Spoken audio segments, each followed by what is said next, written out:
The toll Iniki took on beautiful Kauai was staggering. Almost every home sustained some form of damage. Over 2,000 homes were totally destroyed. 4,000 more were badly damaged. Over 5,000 utility poles were knocked down, blocking roads and cutting off communication totally. Most of the island was left without running water. Total damage estimate was set at $1.6 billion, making Iniki the third costliest storm in America's history. People sifted through the rubble, trying to see what could be salvaged.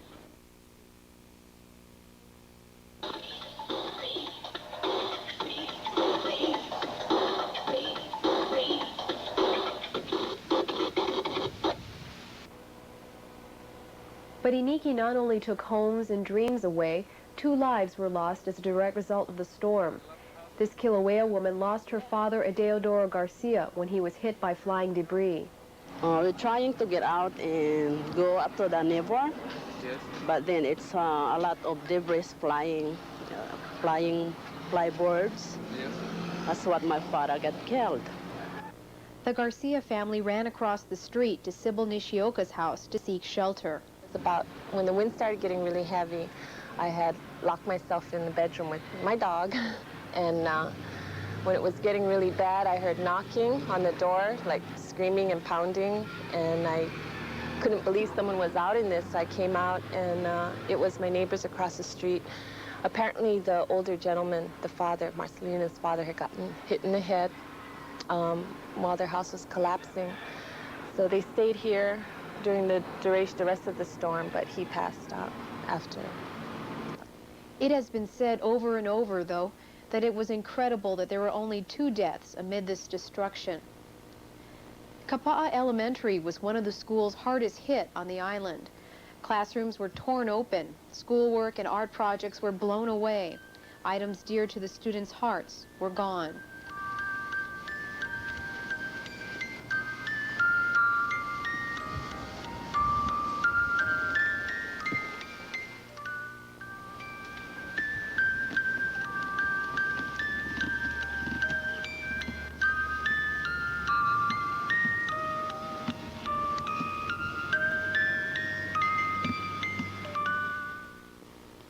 All over the island, pieces of tin roofing were cast about everywhere, decorating the roadside and the power lines.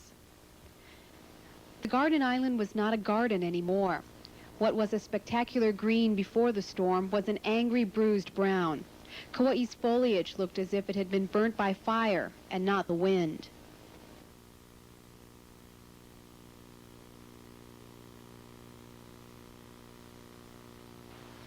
Coconut trees fared well generally, but not so at the City of Refuge Heiau at Lidgate Park.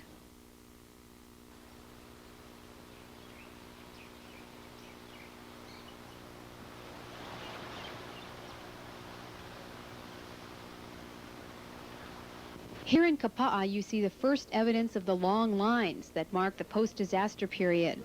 There were lines for food, lines for fuel, lines for ice. The first day after Iniki, several restaurants like Bubba Burgers in Kapa'a turned their misfortune into a community service. Without refrigeration to keep their food, Bubba set up a grill at Kapa'a Beach Park and gave free food to anyone that came by.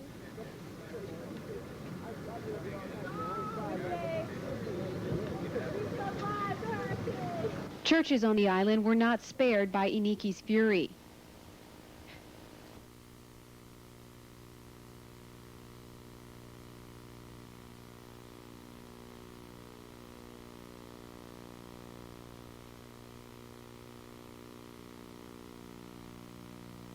Although its roof was heavily damaged, church services at St. Catherine's in Kapa'a went on with renewed faith.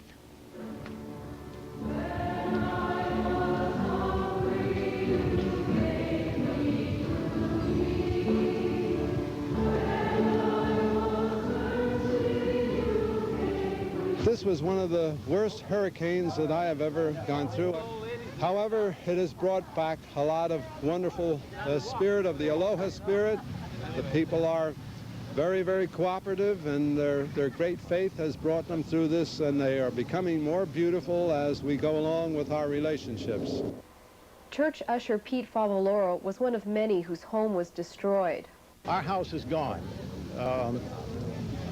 The sound of the wind is hard to describe. First of all, the roof from across the street came in, hit our lanai, and then the next thing we knew, the roof was gone. And then from then on, it was total destruction. The sound is hard, like I said, it's hard to describe. Inside, it seemed as though nothing escaped damage, except a mirror on the dining room wall. Well, I tell you what, we can thank God. We're physically and psychologically okay. Come from that's asking a lot if you want more. As with Hurricane Eva in 1982, Iniki savaged the Poipu coastline. Oceanfront properties were swept from their foundations in such great numbers that many will surely question the feasibility of rebuilding here. What houses remained were battered beyond repair.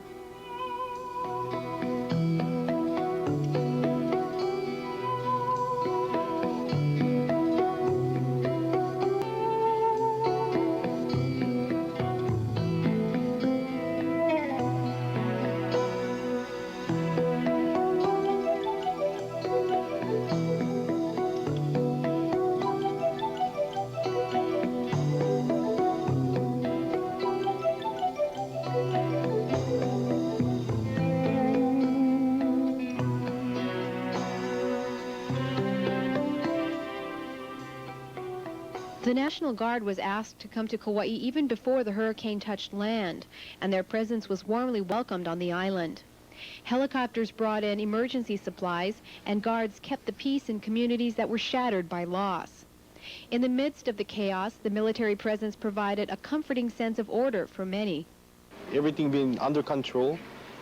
We had some lootering here and there, but overall it's been controlled and been quite nice so far. The cleanup started immediately, and soon Kauai was bustling with activity. Everywhere there were the signs of life.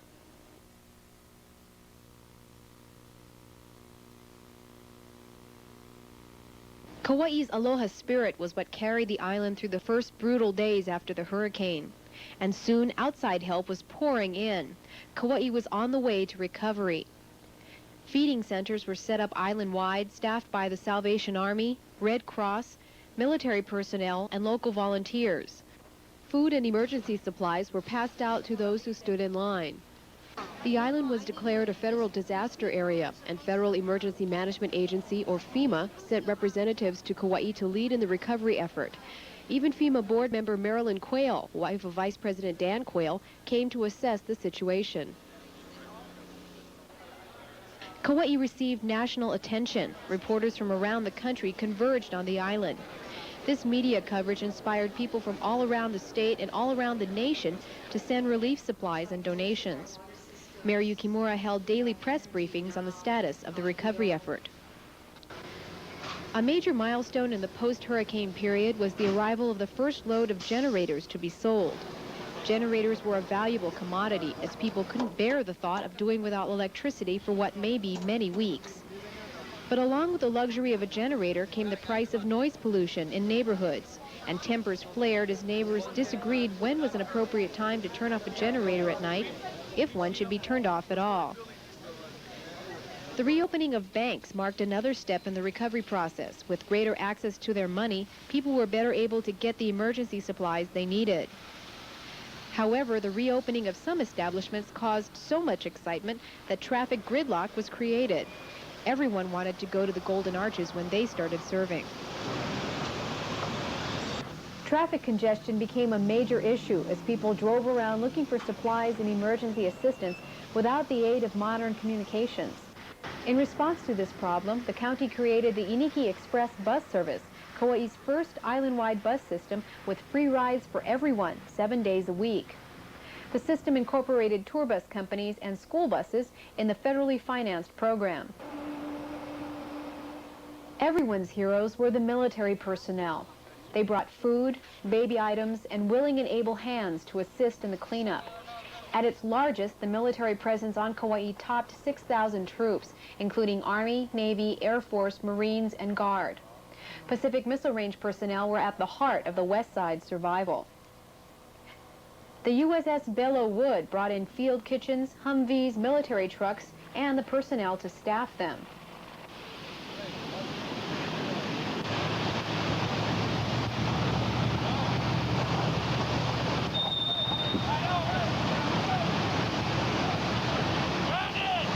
The most daunting recovery work belonged to Kauai Electric. The island's only utility company lost over 5,000 poles, and cables and connections were hopelessly twisted. KE brought in crews from Oahu, Maui, the Big Island, and the mainland, and contracted with other work crews to get the island hotted up again. The work was slow going at first, and crews were on the job 7 days a week, sunrise to sunset. Kauai soon learned how essential electricity is to our daily lives. The line crews, like much of Kauai, kept their spirits up with as much levity as safety would allow. After a very few days, rubbish from the cleanup was becoming a problem. The county implemented emergency satellite dumping sites in each community to handle the mountains of refuse. Giant trenches and non-stop fires created an apocalyptic inferno as blackened smoke blotted out the sun. And still, Kauai smiled.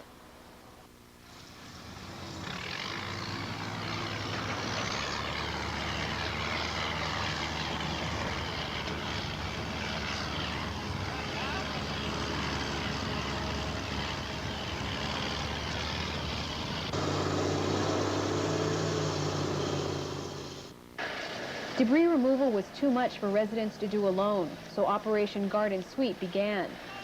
Military personnel were called in, white gloves and all, in an organized neighborhood-by-neighborhood cleanup.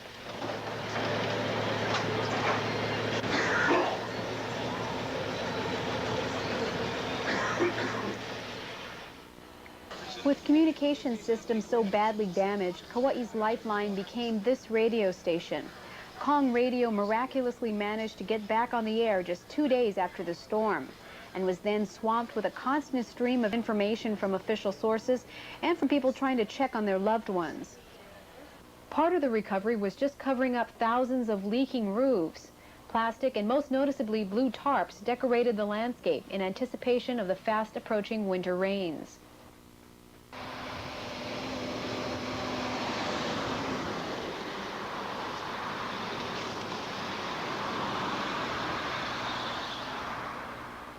Phone company crews scrambled to make repairs to all parts of Kauai. Their work was further complicated after the hurricane when heavy rains damaged some circuits that had survived Iniki's initial assault. While phone service was down, GTE Hawaiian Tel set up emergency phone banks around the island, giving residents free local and long-distance calls to anywhere around the world. The lines were very long, and here in Kapa'a, the ever-present generator noise mixed with traffic close by was distracting, but to let a loved one know you're okay was worth the inconveniences.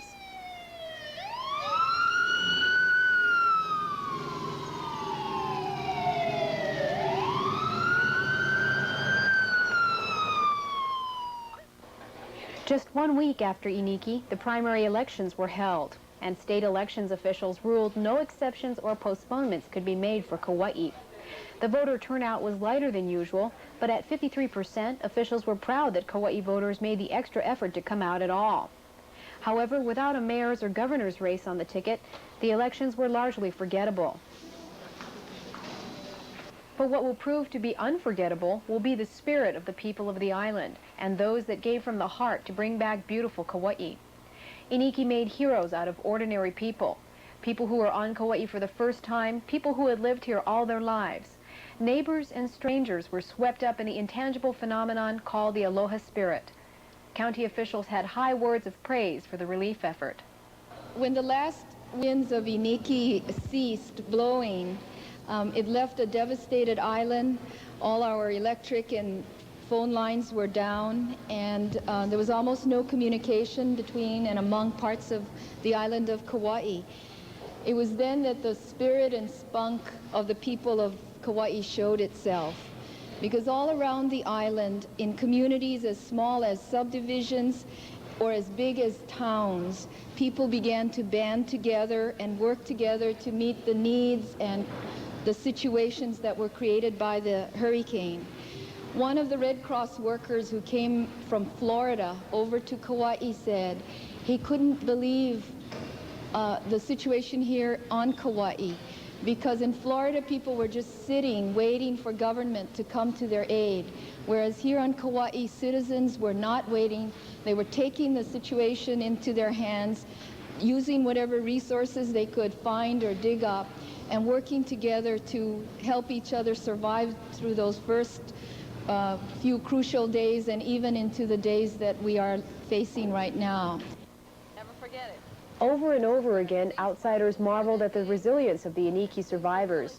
People like Domi and Carol Ragsack, who lost everything but refused to be anything but positive. The sliding glass door blew over here. The wind came rushing down the hall and popped out that sliding glass door. And then Domi here was locked. I was locked in the back bedroom. And then I tried to open the door, and the door just flew off the hinges, and it flew down the hallway. I ran into the smaller room here, and we were kind of cuddling. All of a sudden, the drywall from the ceiling, which is very light, fell on our heads, and then we looked up, was white, bursting, whirlpooling effect sky, I remember. They then made their way to a neighbor's house, where they all huddled in a stairwell, while that house also blew apart. In spite of their tragedy, though, they still had a song in their hearts. The roof came tumbling down. The roof came tumbling down. I looked out my window and Ragsack's roof flew by. Iniki was a little bit sneaky. Iniki was a little bit sneaky. She may get us down, but thank God we're still around. For those that survived Hurricane Iniki, the images of her aftermath will be forever burned into their minds. It was expressed by thousands of voices. Thank God we're still alive.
Hurricane Iniki's winds of destruction have also been the winds of change.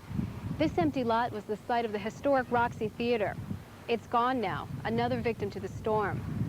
But this parcel of land represents the opportunities that have arisen out of the rubble. Kauai has been scrubbed clean and primed for a new start. Everywhere you look, there are signs of new beginnings. And this holds true not only for Kauai's buildings, but for the people as well. Many will have new homes and new jobs, new philosophies of life. But all will remember September 11th, 1992 as a milestone in their lives. Because after Hurricane Iniki, whether good or bad, things will never be the same.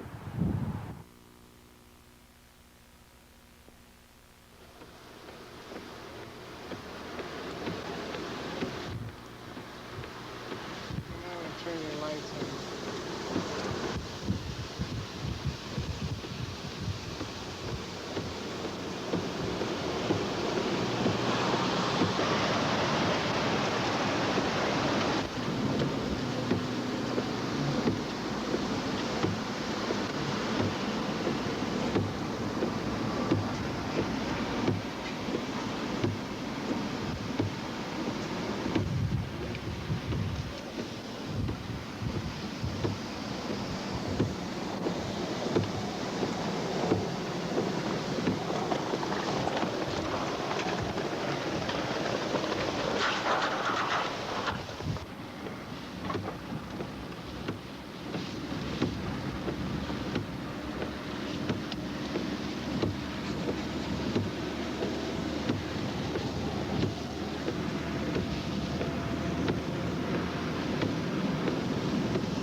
Yeah.